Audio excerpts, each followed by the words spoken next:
El presidente electo de Brasil, Luis Ignacio Lula da Silva, quiere visitar Uruguay antes de asumir la presidencia por tercera vez el 1 de enero del 2023 en respuesta a la visita que le hizo el expresidente José Mujica, que lo acompañó en la caravana final del sábado en San Pablo y durante toda la jornada de ayer. Las primeras horas post-ciclo electoral fueron de mucho festejo, pero también mesura por el silencio del derrotado presidente Jair Bolsonaro, que hasta el momento no reconoció la victoria del líder de izquierda, abonando así la hipótesis que anunciaba este escenario y un eventual intento de resistir a dejar el poder. En su primer discurso de victoria, Lula dijo que muchos lo quisieron enterrar vivo políticamente, pero que sin embargo acá está para gobernar, y afirmó que el país está en una situación muy delicada desde el punto de vista institucional.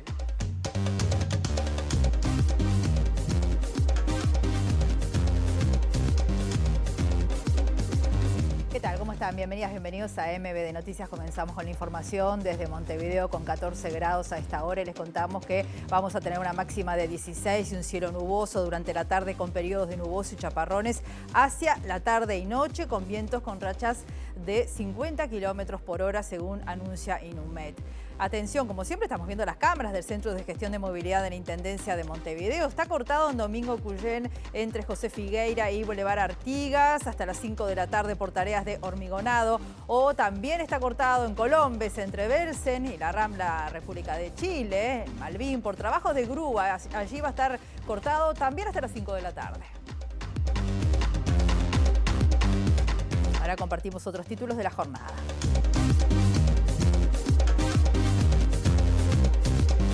Dos militares fueron procesados en Colonia por delitos de lesa humanidad vinculados a la detención y tortura de un grupo de militantes argentinos de Montoneros.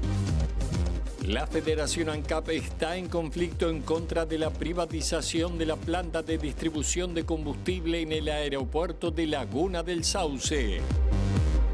Se inaugura mañana la edición número 44 de la Feria Internacional del Libro, organizada por la Cámara Uruguay y la Intendencia de Montevideo. Durante los festejos de Halloween en un tradicional callejón de Seúl, murieron aplastadas 154 personas a raíz de una estampida humana.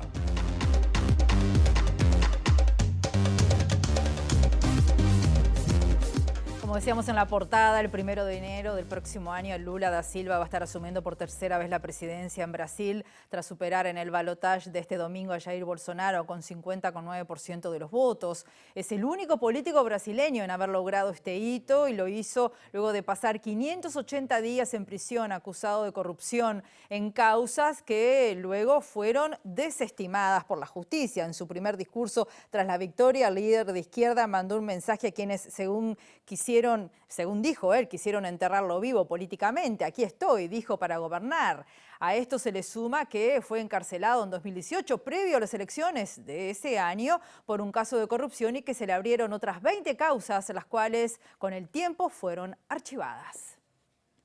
Graças ao povo brasileiro, a quem eu quero agradecer de coração.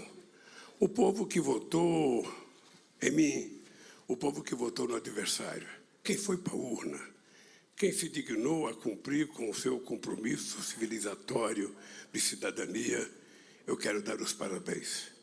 E, sobretudo, quero dar os parabéns às pessoas que votaram em mim. Porque eu me considero um cidadão que teve um processo de ressurreição na política brasileira, porque tentaram me enterrar vivo e eu estou aqui.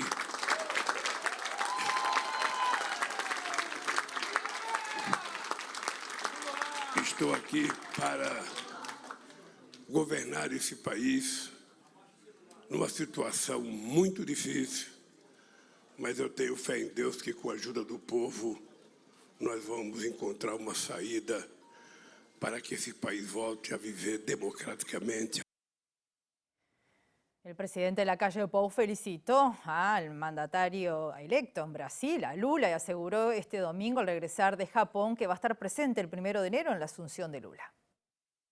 Saludar al pueblo brasileño, saludar al presidente electo y desde nuestro país, como lo podríamos haber hecho si ganaba el presidente Bolsonaro, desear que sigan siendo buenas las relaciones bilaterales, que mejoren todavía. Recordemos que hemos firmado últimamente buenos instrumentos para Uruguay en lo que hace la bilateralidad con Brasil, y después que tengamos un gobierno de Brasil que entienda que hay que modernizar el Mercosur y hay que abrirlo al mundo. Si eso pretende hacer el gobierno de Brasil, va a contar con nuestro apoyo y esperemos que viceversa. ¿Cuándo tendrá un primer contacto? ¿Piensa ir a la Asunción? ¿Hay algo de eso ya encaminado? Sí, a la Asunción seguro. El 1 de enero cae, así que así arrancamos el año en Brasil. Y nuestro canal realizó ayer una transmisión especial del programa Sin Fronteras con el final justamente del escrutinio, el triunfo de Lula y su primer discurso. También hubo análisis y entrevistas, entre ellas con el expresidente de la República, José Mujica, que fue invitado especial de Lula para esta jornada. Y espero que a pesar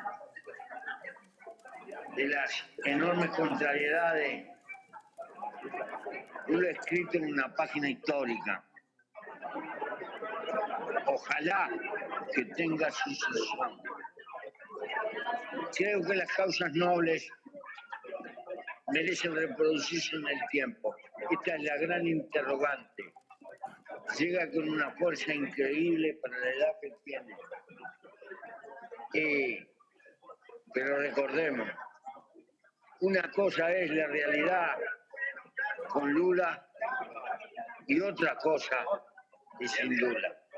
De ahí que acá este formidable dirigente tiene que mostrar un algo hacia adelante y establecer aquello que el mejor dirigente es el que es capaz de dejar gente que lo suple con ventaja colectivamente. Este es el desafío de Lula y, por qué no, también de Brasil y de una parte importante de la causa latinoamericana. El analista internacional Álvaro Padrón también participó del programa desde San Pablo y esta mañana fue entrevistado por MBD Noticias, primera edición. Dijo que lo que está en juego en Brasil es la recuperación de la institucionalidad, que se trató de una elección histórica y mostró un país, además esta elección mostró un país partido a la mitad. Es la elección más grande de la historia de Brasil, 124 millones. Es la primera, es el presidente electo con la mayor cantidad de votos, 58 millones de votos tuvo, 60 millones de votos tuvo Lula, y fíjense que en la elección última el PT había tenido 47 millones. Y Bolsonaro aumentó la votación, y eso también es un dato muy importante, porque demuestra que aún con esas cosas que nos suenan tan raras y muchas veces tan inaceptables de la forma de hacer política de Bolsonaro, el nivel de apoyo popular es impresionante, y eso es lo que muestra a un país prácticamente partido a la mitad. Se dice mucho polarizado, dividido en dos mitades, pero yo, en el caso brasilero, diría que además es enfrentado. Aquí en Brasil nadie tiene duda de que esta fue una elección entre la democracia y el autoritarismo. Prácticamente todos los partidos históricos vinculados a procesos democráticos de centro-derecha, de izquierda, terminaron apoyando la candidatura de Lula, incluso expresidentes muy conocidos en Uruguay como Fernando Henrique Cardoso.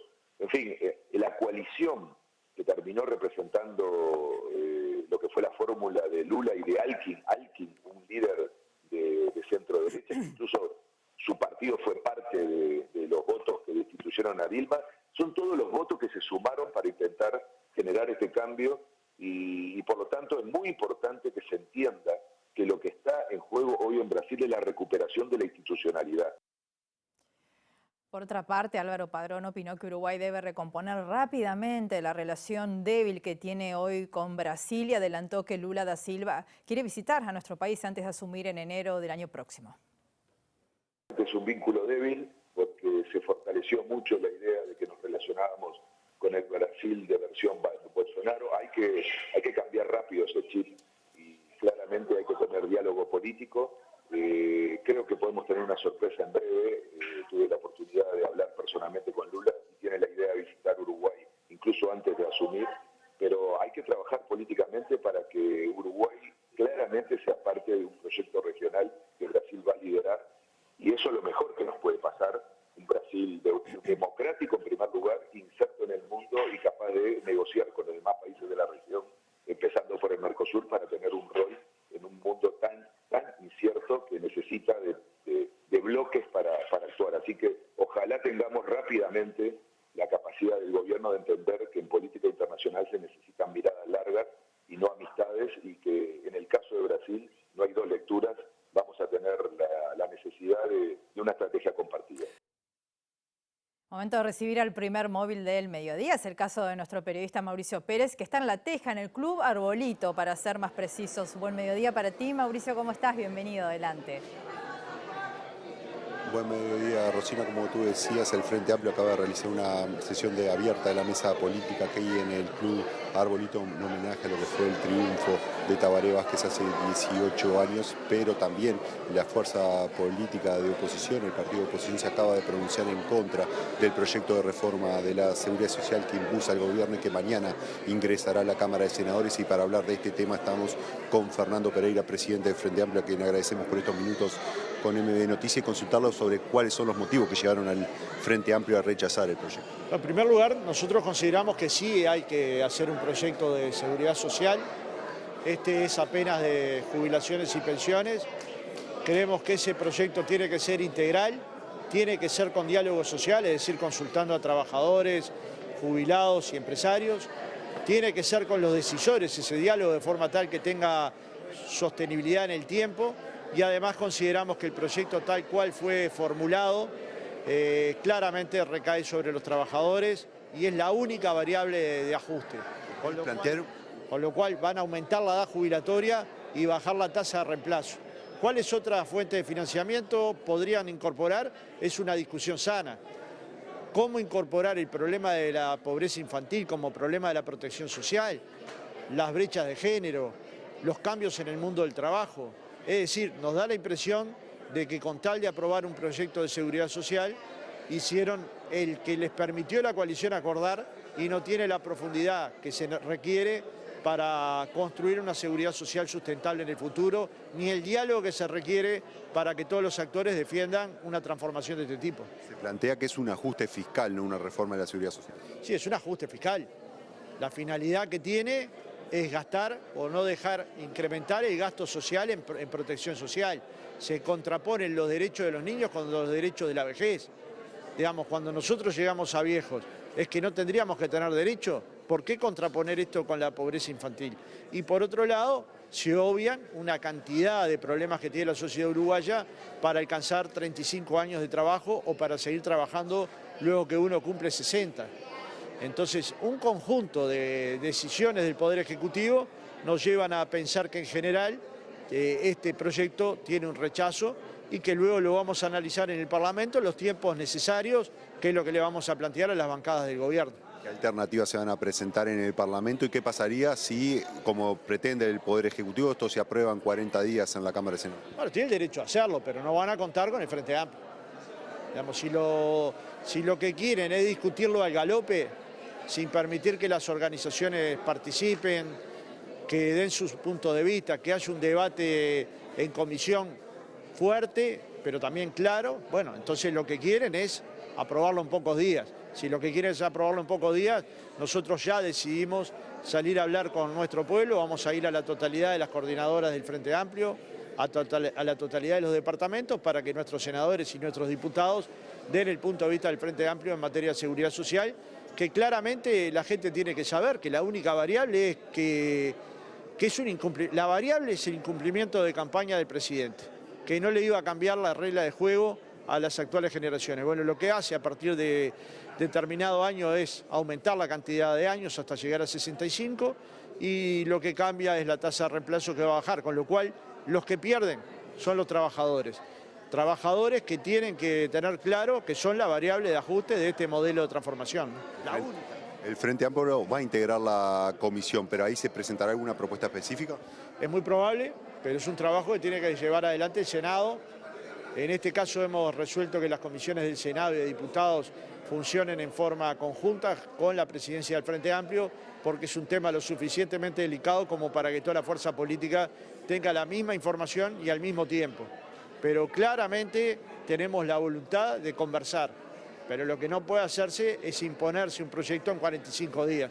Ese tiempo no es razonable, no es lógico no es lo esperable para discutir un proceso tan complejo como el de una ley de jubilaciones y pensiones. Fernando Pereira, presidente del Frente Amplio, le agradecemos por estos minutos con MB Noticias. Como decíamos, Rosina, sesión abierta de la mesa política del Frente Amplio, donde otros temas también estuvieron sobre la mesa. Ampliamos más adelante en MB Noticias. Muchas gracias, Mauricio. Les contamos, entre tanto, que la justicia procesó a 2 militares por la detención ilegal y torturas de un grupo de argentinos militantes de Montoneros, entre ellos el pianista Miguel Ángel Estrella. Uno de los procesados es Omar Lacasa, quien fue investigado además por el homicidio del maestro Julio Castro.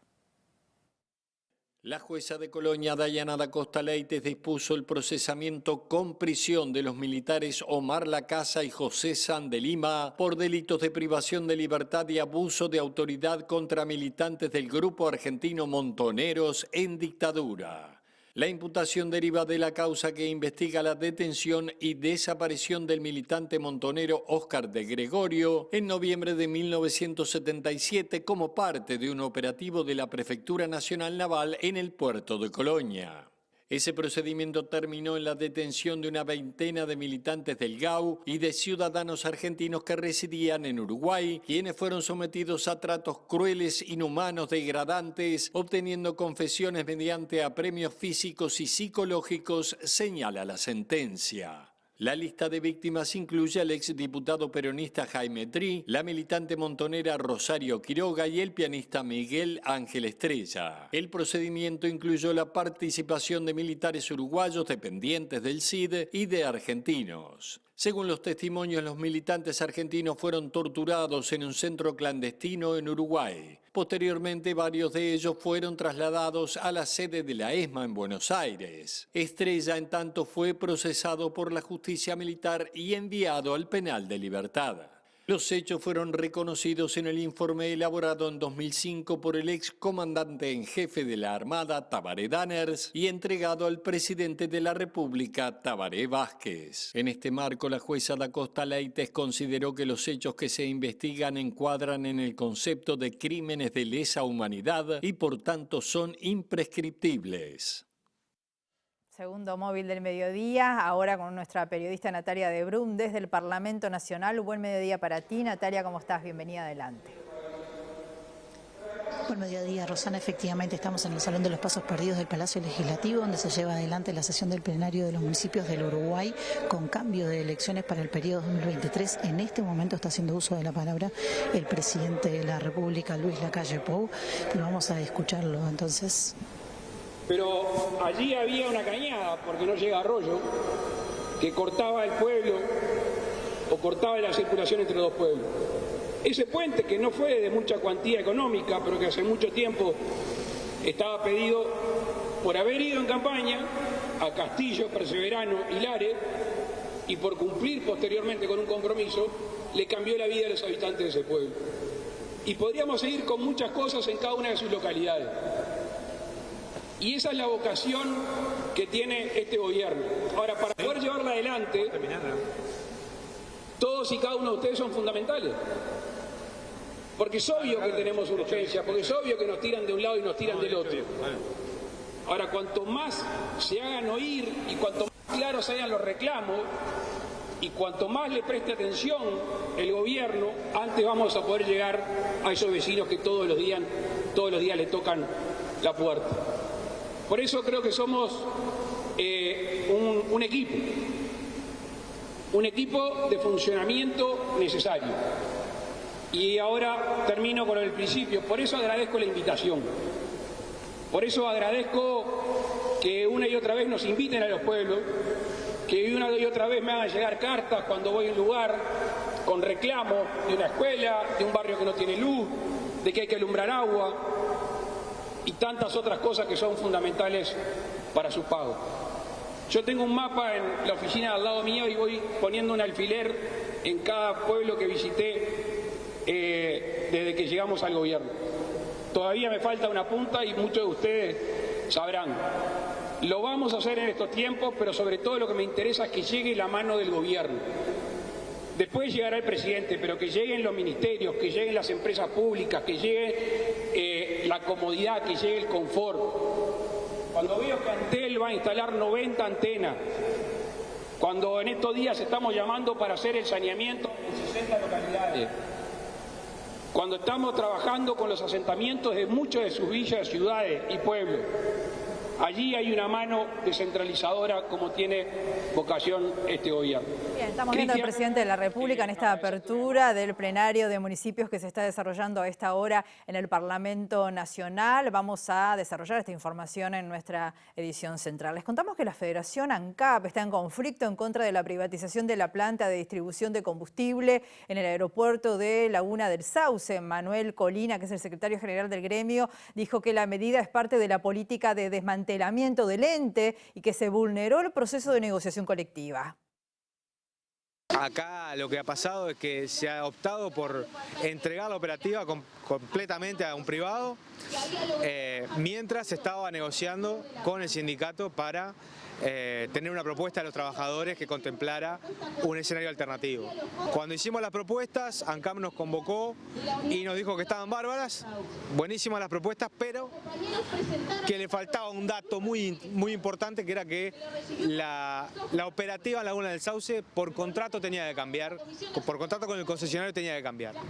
Eso no estuvo nunca arriba de la mesa, la administración se lo guardó en ese libro abierto. Creemos que se faltó flagrantemente al espíritu de la negociación colectiva y a la palabra comprometida por ANCAP, adelante el Ministerio de Trabajo. Según FANCAP, el servicio de distribución quedará en manos del Grupo Corporación América, actual concesionario de Laguna del Sauce. En este marco se decidió suspender el suministro de combustible jet para vuelos comerciales, pero se garantiza el de servicios sanitarios y esenciales. El directorio de ANCAP nos puso entre la espada y la pared y no nos dejó otro camino que tomar medidas. Entonces las medidas son antipáticas, lo reconocemos. Ahora, más antipático es que se vulnere al pueblo uruguayo y su voluntad, que en el 2003 dijo ANCAP es estatal y pública. Y lo dijo con el 60 y pico % de los votos de todas las tonalidades y colores políticos habidos y por haber. Y hoy por hoy este directorio está desconociendo esa decisión soberana del pueblo y entregando pedacitos de ANCAP al mejor postor. Volvemos a La Teja, al Club Arbolito. Adelante, Mauricio, en la celebración del Frente Amplio.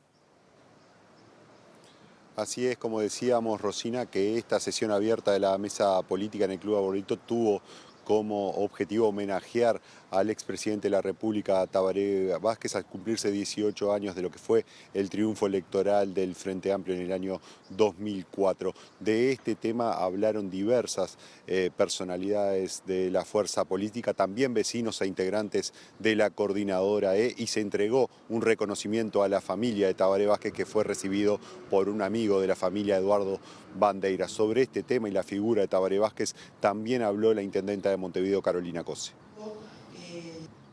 Tabaré, un gran líder, una gran persona, un gran médico, un gran presidente. Sin duda, todo el tiempo estaba con una vocación de cercanía, con mucha paciencia, pero también con el afán de que los proyectos se hicieran realidad. Y lo que me queda es, detrás de él, todo un pueblo, una gran cantidad de militantes, la gente, ¿no? En la figura de él estamos homenajeando a una gesta que continúa. Sobre la figura de Tabaré Vázquez también habló el ex canciller Rodolfo Noboa, quien destacó lo que fue el triunfo del Frente Amplio en 2004, así también como la gestión del ex mandatario y sus dos gobiernos. Pero también el ex canciller Rodolfo Noboa destacó lo que fue el triunfo de Luis Ignacio Lula da Silva en la elección de ayer en Brasil y también la importancia que tiene ese triunfo electoral para Uruguay y para el Mercosur y también para toda la región. Para Uruguay, por vecino y por socio comercial. Es muy importante para el Mercosur, porque Brasil fue el que obstaculizó en la presidencia de Bolsonaro el acuerdo con la Unión Europea por sus políticas de deforestación en la Amazonas. Es muy importante para América Latina, para América del Sur, para seguir llevando adelante los procesos de integración regional. Es muy importante para el mundo, porque el Amazonas también es el pulmón del mundo y Bolsonaro no tenía ningún empacho en destruirlo. Entonces, es muy importante, ustedes vieron la Torre Chrysler en Nueva York, con un cartel que decía, el mundo necesita Lula. Bueno, y era verdad, ojalá que la coalición que hizo le permita, porque no tiene mayoría parlamentaria, le permita hacer las reformas que hay que hacer y llevar adelante los planes que tiene. Vamos con otros temas. Las elecciones juveniles del Partido Nacional realizadas el sábado tuvieron una participación récord con más de 74.000 adhesiones en todo el país. Votaron 6.507 jóvenes, más que en 2017, de los cuales más de la mitad lo hicieron aquí en Montevideo. Esta fue la primera medición interna del partido que encabeza la coalición multicolor tras 2 años y medio de gobierno y en medio de los primeros posicionamientos para integrar la fórmula blanca en 2024. Para mediados de noviembre se espera conocer el resultado. La participación de las elecciones tanto en votantes como en candidatos aumentó este 2022. En 2017 los votos fueron 68.197, mientras que este 29 de octubre llegaron a 74.704. Paysandú, Salto y Artigas son los departamentos donde más creció la participación, alcanzando casi el doble en comparación con las últimas elecciones de 2017. Ya hace un mes atrás, cuando tomábamos conocimiento que más de 25.000 chicas y chicos formaban parte de las diferentes casi 600 listas a lo largo y ancho de todo el país, fue una muy buena noticia. Casi 75.000 jóvenes en todo el país, 74.704 jóvenes en los 19 departamentos, participaron votando, eligiendo, depositando en sus pares la confianza de llevar adelante sus ideas. Y eso para nosotros, que fuimos parte, ya hace unos cuantos años, de ese proceso, fuimos parte de la génesis de la generación y luego en su primera elección en el 2007, nos llena de alegría, nos llena de orgullo y nos da la tranquilidad que eso que hace 15, 20 años empezamos a pensar, hoy es un dato, es un hecho de la realidad y que el Partido Nacional en las elecciones de jóvenes tiene un hito marcado cada 5 años que genera el relevo de las generaciones en la política de nuestro país. Ahora es momento de hacer una pausa, volvemos enseguida.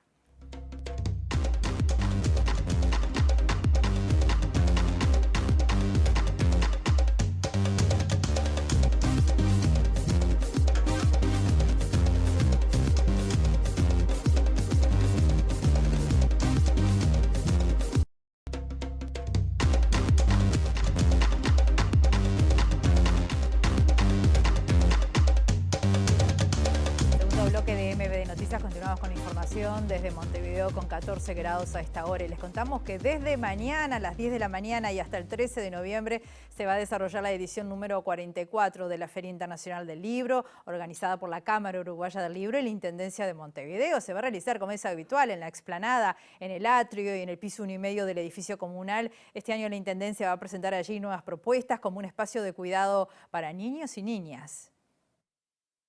Si bien las puertas de la feria estarán abiertas desde las 10 de la mañana de este martes, la inauguración formal será a las 19 horas en la Sala Azul. En esa instancia se anunciarán las obras finalistas del Premio Bartolomé Hidalgo, que se entrega cada año al finalizar la feria, y la poeta Ida Vitale dará una conferencia. El horario de funcionamiento será de lunes a sábados, entre las 10 y las 22 horas, y los domingos de 14 a 22 horas, y como siempre será con entrada gratuita. La programación incluye presentaciones de libros de reciente publicación y una zona internacional en la que habrá actividades de Palestina, México, Cuba, China y Portugal.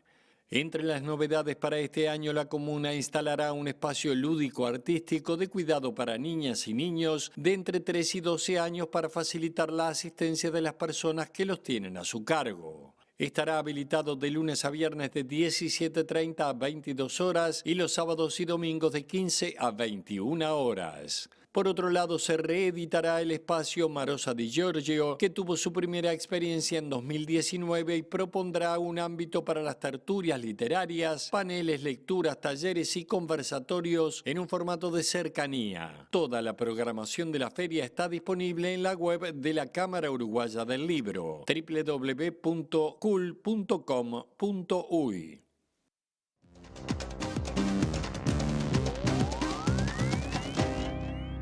El número de personas fallecidas por la avalancha humana durante las celebraciones de Halloween en Seúl aumentó a 154. Los hechos ocurrieron en un estrecho callejón donde tradicionalmente se celebra esta fecha.